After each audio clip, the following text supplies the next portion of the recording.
Hello everyone, very good morning to all of you. आज के video में 25 सितंबर 2022 के करंट अफेयर डिस्कस करेंगे। पीडीएफ और टेलीग्राम दोनों का लिंक मैंने वीडियो के डिस्क्रिप्शन में दिया हुआ है, तो आप लोग दोनों को वहां से अवेल कर सकते हैं। सबसे पहले बात करेंगे कल के क्वेश्चन की। कल मैंने आपसे एक सिंपल सा क्वेश्चन पूछा था कि ब्यूटी क्रीम जो है, जिसका यूज डेली आमतौर पर किया जाता है, इसमें कौन सा एसिड पाया जाता है? तो इसमें ग्लाइकोलिक एसिड पाया जाता है। बहुत सारे स्टूडेंट ने सही जवाब भी दिया है इसमें। So fourth one is the correct answer. अब चलिए शुरू करते हैं आज के करंट अफेयर। आज का पहला क्वेश्चन है, अभी हाल ही में चीनी वैज्ञानिकों के द्वारा दुनिया में पहली बार वाइल्ड आर्कटिक वुल्फ का एक क्लोन तैयार किया गया है। मतलब आर्कटिक रीजन में रहने वाले भेड़िए का एक क्लोन तैयार किया गया है। इसका नाम क्या है? तो इसका नाम है माया। माया नाम का एक क्लोन तैयार किया गया है। यह अपने आप में एक बहुत बड़ी उपलब्धि है। दुनिया में पहली बार किसी भी भेड़िए का क्लोन तैयार किया गया है। इससे पहले 1996 में स्कॉटलैंड के साइंटिस्टों के द्वारा वहां पर डॉली नाम का एक क्लोन तैयार किया गया था, लेकिन डॉली एक भेड़ का क्लोन था, शीप का, और ये भेड़िए का क्लोन है। चाइनीज साइंटिस्टों ने जो इसको बनाया है, ये चाइना के अंदर बीजिंग में एक कंपनी है जिसका नाम है जेनेफर्म। क्या नाम है? जेनेफर्म, जिसके द्वारा इसको बनाया गया है। इसका मेन उद्देश्य यह है कि आने वाले टाइम में जो इंडेंजर्ड स्पीसीज हैं, पशु पक्षियों की जो ऐसी प्रजातियां हैं जो विलुप्त हो रही हैं लगातार, उनको बचाने में मदद मिलेगी। आमतौर पर अगर बात करें तो आर्कटिक रीजन के आसपास जो भेड़िए पाए जाते हैं उनको तीन कैटेगरी में कंसीडर किया जाता है। एक प्रजाति जिसको आर्कटिक वुल्फ बोला जाता है, दूसरी प्रजाति जिसको पोलर वुल्फ बोला जाता है, और तीसरी प्रजाति जिसको व्हाइट वुल्फ बोला जाता है। अगला क्वेश्चन है, यह कौन से राज्य की विधानसभा है जिसके द्वारा फैसला लिया गया है कि आने वाले टाइम में महीने में एक दिन ऐसा रिजर्व किया जाएगा जिस दिन सिर्फ और सिर्फ विधानसभा में महिला विधायकों के द्वारा महिलाओं से जुड़े हुए मुद्दों पर ही बात करी जाएगी? तो यह है उत्तर प्रदेश में योगी आदित्यनाथ की सरकार। योगी सरकार ने फैसला लिया है कि हर महीने एक दिन ऐसा निश्चित किया जाएगा जिस दिन संसद में सिर्फ और सिर्फ, यहां पर संसद का मतलब आप समझ जाइए, विधानसभा की बात हो रही है, ठीक है? राज्य की विधानसभा, लेजिस्लेटिव असेंबली। तो लखनऊ के विधानसभा में एक दिन सिर्फ और सिर्फ विमेन वेलफेयर से जुड़े हुए मुद्दे ही उठाए जाएंगे। यह चीज अपने आप में एग्जाम्पल सेट करेगी दूसरे और राज्य सरकारों के लिए। यह अपने आप में एक ऐतिहासिक फैसला है। उत्तर प्रदेश के अंदर इस टाइम पे 403 विधानसभा के मेंबर हैं और 403 में से 47 महिला सदस्य हैं। अगला क्वेश्चन है, अभी हाल ही में कौन सी कंपनी है जो कि महारत्न कंपनी का स्टेटस प्राप्त कर चुकी है और 12वीं महारत्न कंपनी भारत की बन गई है? तो ये कंपनी है रूरल इलेक्ट्रिफिकेशन कॉरपोरेशन, REC। इसी के साथ पूरे भारत में टोटल 12 महारत्न कंपनी हो गई हैं। भारत सरकार के द्वारा तीन कैटेगरीज में इन कंपनीज को डिवाइड किया गया है। पहली कैटेगरी कहलाती है मिनी रत्न, मिनी रत्न। इससे ऊपर की कैटेगरी कहलाती है नवरत्न, और इससे भी ऊपर की कैटेगरी कहलाती है महारत्न, ठीक है? तो ये जो REC है, ये अभी तक नवरत्न कैटेगरी में थी, अब ये महारत्न कैटेगरी में आ गई है। ये इस तरीके की कंपनीज होती हैं जो कि कहीं ना कहीं देश के डेवलपमेंट में योगदान करती हैं। इस टाइम पर टोटल 12 महारत्न जो कंपनीज हैं, इनमें से हैं सेल, पावर ग्रिड, कोल इंडिया लिमिटेड, ONGC, PFC हो गई, भेल हो गई, NTPC, REC अब अभी अभी जुड़ गई है, भारत पेट्रोलियम, इंडियन ऑयल, गेल और हिंदुस्तान पेट्रोलियम। तो टोटल ये 12 महारत्न कंपनी है इस टाइम पे। REL की बात करें तो इसकी स्थापना 1969 में करी गई थी। इसका हेडक्वार्टर है नई दिल्ली। और इस ऑर्गेनाइजेशन का आपको पता है काम क्या है? इसका मेन उद्देश्य है कि पूरे देश भर के अंदर जितना भी रूरल एरिया है, जितना भी ग्रामीण एरिया है, वहां पर बिजली पहुंचाने के लिए प्रमोट करती है ये कंपनी, और साथ में फाइनेंस भी अरेंज करती है। अगला क्वेश्चन है, APOA के पहले चेयरपर्सन के रूप में किसको अपॉइंट किया गया है? यहाँ पर APOA का मतलब है एशियन पाल्म ऑयल अलियांस। तो इसके पहले चेयरपर्सन अभी हाल ही में बनाए गए हैं अतुल चतुर्वेदी। अब समझिए APOA है क्या। ये बेसिकली स्थापित करी गई थी अभी कुछ टाइम पहले ही company Apex Edible Oil Industry Association के द्वारा, ठीक है? और ये जो ऑर्गेनाइजेशन है, ये कहीं ना कहीं भारत का जो एडिबल ऑयल है उसको प्रमोट करने का कार्य करेगी। अपार्ट फ्रॉम दिस अगर बात करी जाए कि पूरे एशिया में 5 मेजर ऐसे कौन से देश हैं जो कि सबसे ज्यादा पाल्म ऑयल को इंपोर्ट करते हैं। पाल्म ऑयल का आप मतलब समझते हो क्या है? अरे जिसको आप रिफाइंड बोलते हो, खाने का तेल जो एडिबल ऑयल होता है, आपके किचन में यूज किया जाता है। तो पूरे एशिया रीजन के अंदर सबसे ज्यादा जो पाल्म ऑयल को इंपोर्ट करते हैं वो देश हैं भारत, नेपाल, श्रीलंका, पाकिस्तान और बांग्लादेश। ये यहां से सीक्वेंस में लगे हुए हैं। और एक चीज ध्यान रखना है आपको, जो एपीओए की नेक्स्ट मीटिंग है ये अगले साल 2023 में होगी। कहां पर होगी ये? इंडोनेशिया में इसको आयोजित किया जाएगा। अगला क्वेश्चन है, स्पेनिश ब्रांड है एक, और ये ब्रांड पोर्सलेन का है। पोर्सलेन का मतलब समझते हैं? एक ऐसी मिट्टी जिससे कप प्लेट बनाए जाते हैं, जिसको आमतौर पर चीनी मिट्टी बोला जाता है, ठीक है, भारत के कई जगहों पर, लेकिन ये पोर्सलेन कहलाता है बेसिकली। तो इसके कप प्लेट बनाए जाते हैं, मूर्तियां बनाई जाती हैं। इसके बाजार क्षेत्र में कौन से देश को सरपास करके तीसरे नंबर पे अपना स्थान बना लिया है? तो भारत ने स्पेन को सरपास करके तीसरे नंबर पे अपना स्थान बना लिया है।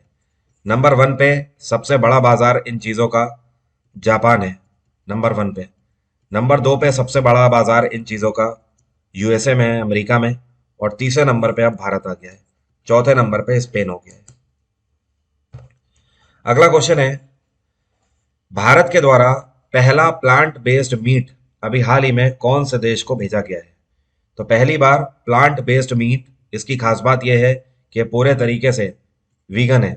ना ही इसमें किसी डेयरी प्रोडक्ट का यूज किया गया है और ना ही इसमें किसी भी नॉनवेज प्रोडक्ट का यूज किया गया है। बट ये सारे प्रोडक्ट ऐसे बनाए गए हैं कि आपको सारा नॉनवेज का ही टेस्ट देंगे, ये दावा है इस कंपनी का। तो ये ऑर्गेनाइजेशन पहले समझ लीजिए, इस ऑर्गेनाइजेशन का नाम है ग्रीनेस्ट। क्या नाम है? Greenest limited. ये गुजरात की संस्था है और ये ऐसे प्रोडक्ट बनाते हैं जो कि प्रोटीन बेस्ड प्रोडक्ट हैं। और इनकी खास बात यह है कि ये पूरे तरीके से पौधों से ही बने हुए हैं। इसमें किसी भी डेयरी प्रोडक्ट मतलब दूध वगैरह का भी यूज नहीं किया गया है। तो अमेरिका को अभी हाल ही में पहला कंसाइनमेंट भेजा गया है। इसमें 5,000 किलो प्रोडक्ट ये भेजा गया है। इसमें बहुत सारी चीजें हैं, जैसे कि क्रिस्पी स्ट्रिप्स हो गई, मिनी समोसा हो गया, और हॉट स्ट्रिप्स हो गई, ग्रिल्ड पैटीज हो गई, नगेट्स हो गए, स्प्रिंग रोल हो गए, मोमोज हो गए। ये सारे प्लांट बेस्ड ही बनाए गए हैं। तो अब ये भेजे गए हैं अमेरिका को। इन सब को अप्रूव किया गया है एपीईडी के द्वारा। इसको एपिडा भी बोलते हैं। एपिडा का फुल फॉर्म है agricultural and processed food products export development authority.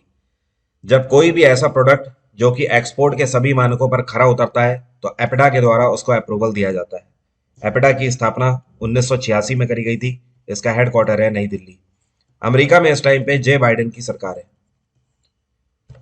Next question है, in which state hospital India's first successful full arm transplant has been performed. पहली बार भारत में पूरे बाजू को ट्रांसप्लांट किया गया है, मतलब जो पूरा हाथ है इसको ही ट्रांसप्लांट किया गया है। तो ऐसी सर्जरी कौन से राज्य के हॉस्पिटल में अभी करी गई है? तो एक केरल के अंदर एक हॉस्पिटल है। इस हॉस्पिटल का नाम है अमृता हॉस्पिटल, जहां पर यह सर्जरी करी गई है। 18 घंटों तक यह सर्जरी चली और फाइनली सक्सेसफुल रही। 5 प्रैक्टिस सेशंस इसमें लिए गए थे, 20 सर्जन डॉक्टर्स लगे और 10 एनेस्थीसिया डॉक्टर्स लगे। अपार्ट फ्रॉम दिस अगर बात करी जाए तो ऐसा करने वाला भारत दुनिया का तीसरे नंबर का देश है। पहले नंबर पे ऐसा किया है मैक्सिको ने। इस तरीके की दूसरे नंबर पे जो सर्जरी करी है वो फ्रांस के अंदर करी गई है। और तीसरे नंबर पे अब भारत आ गया है। ये जो सर्जरी है ये इवन 2 पेशेंट की हुई है। एक पेशेंट है जो कि कर्नाटक से बिलोंग करते हैं। इनका नाम क्या है? तो इनका नाम है अमरेश। क्या नाम है? अमरेश। और दूसरे पेशेंट आए थे इराक की कैपिटल बगदाद से। उनका नाम है यूसुफ हसन। क्या नाम है? यूसुफ हसन। तो ये जो इनको ऑर्गन्स लगाए गए हैं, दोनों को जो बाजू लगाई गई है, जो आर्म ट्रांसप्लांट करी गई है, ये पेशेंट्स के द्वारा ऑर्गन्स डोनेट कर दिए गए थे उनके निधन से पहले। तो इसी वजह से ये पॉसिबल हो पाया। और जो ये डॉक्टर्स की टीम थी इसको लीड किया गया डॉक्टर सुब्रमण्या अय्यर के द्वारा और डॉक्टर मोहित शर्मा के द्वारा। अभी हाल ही में एक किताब लॉन्च करी गई है। इस किताब का नाम है सबका साथ सबका विकास और सबका विश्वास। इस किताब की खास बात यह है कि इसके अंदर 2019 से लेकर 2020 तक के पीएम नरेंद्र मोदी की स्पीचेस लिखी हुई है। टोटल 86 स्पीच लिखी हुई हैं पीएम नरेंद्र मोदी की इस किताब में। तो इस किताब को किसके द्वारा रिलीज किया गया? इसको फॉर्मर उपराष्ट्रपति वेंकैया नायडू के द्वारा लॉन्च किया गया है। और कहां पर लॉन्च किया गया?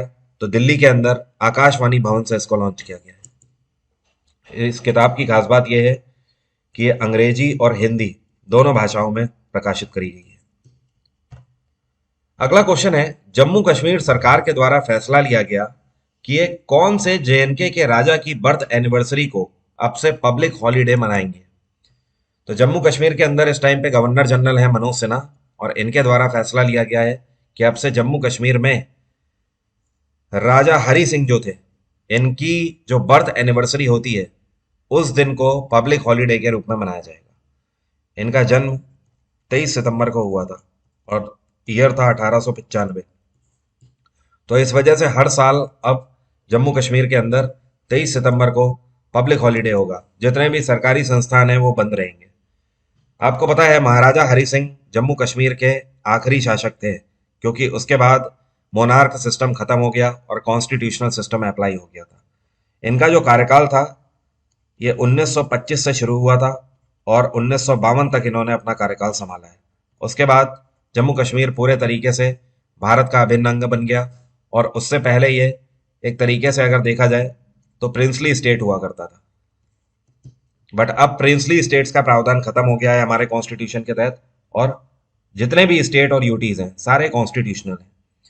अगर इनके बारे में बात करी जाए तो ये बहुत ही गजब के इकोनॉमिस्ट थे और सोशल रिफॉर्मर भी थे और दूरदर्शिता रखते थे। मतलब आगे की चीज़ों को पहले से ही प्लान करके चलने वाले, जिसको आप एक तरीके से बोल सकते हो प्रोग्रेसिव थिंकर थे। अगला क्वेश्चन है, ये कौन सी राज्य सरकार के जेल विभाग के द्वारा मोबाइल अटेंडेंस एप्लीकेशन लॉन्च किया गया है? तो इसको नागालैंड के अंदर लॉन्च किया गया है। नागालैंड के जेल विभाग ने एक मोबाइल अटेंडेंस सिस्टम इस बिहाफ पर लॉन्च किया है कि अब से जितने भी कैदी होंगे जेल के अंदर उनकी मोबाइल के थ्रू अटेंडेंस लगेगी। इसका मतलब ये बिल्कुल भी नहीं है कि हर कैदी के पास मोबाइल दे दिया जाएगा, नहीं, मोबाइल जेल स्टाफ के पास रहेगा और उसमें आपके चेहरे के थ्रू बायोमेट्रिक सेंसर जैसे होते हैं ना, बस वैसे ही मोबाइल के थ्रू आपकी अटेंडेंस लगेगी। बायोमेट्रिक सेंसर में कई तरीके की दिक्कतें देखी गई हैं, इस वजह से उसको यहाँ पर अवॉइड किया जा रहा है। नागालैंड के जेल विभाग का यह भी कहना है कि आने वाले टाइम में वो इसी तरीके का एक ऐसा प्रोग्राम या एप्लीकेशन लॉन्च करेंगे जो कि जेल के अंदर पेट्रोलिंग को मदद करेगा, गश्त लगाने के लिए मदद करेगा। नागालैंड में इस टाइम पे नेपी और योगी सरकार है। यहाँ पे गवर्नर हैं डॉक्टर जगदीश मुखी। इसको नागालैंड के कोहिमा जेल से लॉन्च किया गया है। International day of sine languages कौन से दिन मनाया गया? ये दिवस 23 सितंबर को मनाया गया, परसों के दिन। और इस बार 2022 की इसकी थीम थी साइन लैंग्वेजेस यूनाइट अस। इस दिवस को मनाने के पीछे का मेन मोटो ये है कि जो साइन लैंग्वेजेस हैं उन्हें हमें प्रमोट करना, लोगों में अवेयरनेस होनी चाहिए साइन लैंग्वेजेस को लेकर। ये लैंग्वेजेस बेसिकली उन लोगों के लिए माध्यम का काम करती है, बात करने के लिए या कम्युनिकेट करने के लिए, जो बोल और सुन नहीं सकते हैं। अगला क्वेश्चन है, ये कौन सा शहर है जहां पर भारतीय नौसेना के द्वारा 2 डाइविंग सपोर्ट वेसल लॉन्च किए गए हैं? एक का नाम है निस्तार और दूसरे का नाम है निपुण। निस्तार और निपुण दोनों इस तरीके के वेसल हैं जहां पर डीप वेव्स होती हैं, मतलब समुद्र की लहरें काफी गहरी होती हैं और काफी वेवी होती हैं। उन जगहों पर ये काम में लाए जाते हैं, तभी इनका नाम ही है डाइविंग सपोर्ट वेसल। तो निस्तार और निपुण दोनों को विशाखापत्तनम से लॉन्च किया गया। विशाखापत्तनम को विजाक के नाम से भी जाना जाता है। ये ईस्टर्न नेवल कमांड है और इंडियन नेवी की सबसे बड़ी कमांड भी है। दोनों की खास बात यह है कि ये दोनों पूरे तरीके से इंडिजिनसली है, भारत में ही मेक इन इंडिया प्रोजेक्ट के तहत बनाए गए हैं और इन दोनों को हिंदुस्तान शिपयार्ड लिमिटेड के द्वारा बनाकर तैयार किया गया है। These are basically developed for deep sea diving operations. इस टाइम पर इंडियन नेवल चीफ हैं आर हरि कुमार। अब आज का क्वेश्चन मेरा आपसे यह है, आपको बताना है भारत की पहली पनडुब्बी कौन सी थी? Which is the first submarine of India? INS Vagir, INS Arihant, Akula, Sindhuraj या फिर कलवरी? कमेंट बॉक्स में जल्दी से लिखकर बताइए। अपार्ट फ्रॉम दिस, आप अनअकैडमी पर जीएसजीके का मेरा फाउंडेशन बैच ज्वाइन कर सकते हो, जिसका लिंक मैंने वीडियो के डिस्क्रिप्शन में दिया हुआ है, वहां से आप डायरेक्ट सब्सक्रिप्शन ले सकते हो। प्राइस ड्रॉप इस टाइम पे 20% का चल रहा है। डिस्काउंट कोड मेरा आपको पता ही है, वरुण 777। आप ये लगाएंगे तो आपको 20% का प्राइस ड्रॉप सीधे सीधे मिल जाएगा। आज 25 तारीख है, सुबह 10 बजे स्कॉलरशिप टेस्ट भी अनअकैडमी पर देना ना भूलें। टेलीग्राम पर मैंने आपसे इसका लिंक शेयर किया हुआ है। और आज की स्पेशल क्लास में मेरी आपसे मुलाकात होगी। स्पेशल क्लास भी एक बार चेक कर लीजिएगा, टेलीग्राम पर मैं शेयर करूंगा। Thank you so much, have a nice day, take care, bye bye. आपका दिन मंगलमय हो।